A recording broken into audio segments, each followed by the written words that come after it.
High বন্ধুরা, নীল ষষ্ঠী শুভেচ্ছা ও ভালোবাসা তোমাদের সকলকে। মহাদেবের কৃপায় যেন আমরা সবাই ভালো থাকতে পারি। দেখো, সকালবেলায় ঠাকুরের ফুল টুল সব গুছিয়ে নিচ্ছি। এই যে ধুতরা ফুলের সাথে ধুতরা কাটাও হয়েছে। এটা তো আমরা ধুতরা ফল মানে কাটাই বলি। এটা পেরে নিলাম, সব ফুল টুল গুছিয়ে নিলাম। প্রথমে ফুল গুছিয়ে নিয়ে রান্নাটা করে নেব, তারপরে ঠাকুর ঘরে যাব। এই দেখো, ডাল ভিজিয়েছি, মটর ডাল বড়া করে দেব, পেঁপের ঘন্ট করব, পেঁপে কুড়িয়ে নিয়েছি, আলু ভাজা, পটল ভাজা, এদিকে তেল পটল করব। আর সকালে ব্রেকফাস্টের জন্য একটু ফ্রাইড রাইস মতো করে নিচ্ছি। এই যে কাজু বাদাম কিশমিশ পনিরটাকে একটু ছোট ছোট করে কেটে ভাতের সাথে সব ভেজে দিলাম। এটাই আজ সকালে ওদের জন্য ব্রেকফাস্ট করে দিলাম। আর এই দেখো, ডাল বেটেছি, পেঁপের ঘন্ট করব, আলু ভাজছি, তারপর পটলটা ভেজে নেব। দেখো, পটলটা ভাজলেই না তেলটা কেমন কালো হয়ে যায়। জানি না তোমাদের হয় নাকি, যদি হয় আমাকে কমেন্ট করে জানিও তো কেন হয় এটা। তারপর পটল ভাজছি, এটা তেল পটলের জন্য। পটল আলু ভেজে এই যে মশলা দিয়ে তেল পটলটা আমার রান্না হয়ে গেল।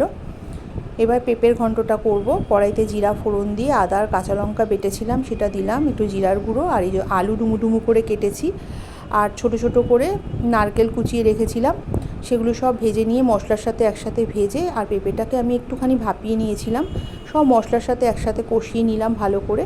নামাবার সময় সামান্য মিষ্টি দিয়েছি, আর গরম মশলা আর একটু ঘি দিয়েছি, আর বড়া করেছিলাম না, বড়াটা দিয়ে দিয়েছি। দেখো, সবাইকে আমি ব্রেকফাস্টটা সার্ভ করে দিলাম। পনিরের তরকারিটা বাকি রয়েছে, সেটাও করে নিচ্ছি। পনিরটাকে প্রথমে ভেজে নিয়ে কড়াইতে একটু জিরা ফোড়ন দিয়ে একটু মশলা করেছি, কাজু বাদাম কিশমিশ টমেটো কাঁচা লঙ্কা আর একটু কাশ্মীরি লঙ্কার গুঁড়ো দিয়েছি, ভালো করে কষিয়ে নিয়ে পনিরটাকে দিয়ে দেবো। দেখো, তাড়াতাড়ি করে রান্না করছি, কেননা পুজো করতে একটু সময় লাগবে আজকে। এদিকে আমার শাশুড়ি মা ঠাকুর ঘরে চলে গেছে, উনি ঠাকুরকে সব সাজিয়ে ফুল দিয়ে পরিষ্কার করে স্নান করিয়ে সব রেডি করছে। দেখো কী কী রান্না করেছি একবার সবটাই দেখিয়ে দিচ্ছি তোমাদেরকে।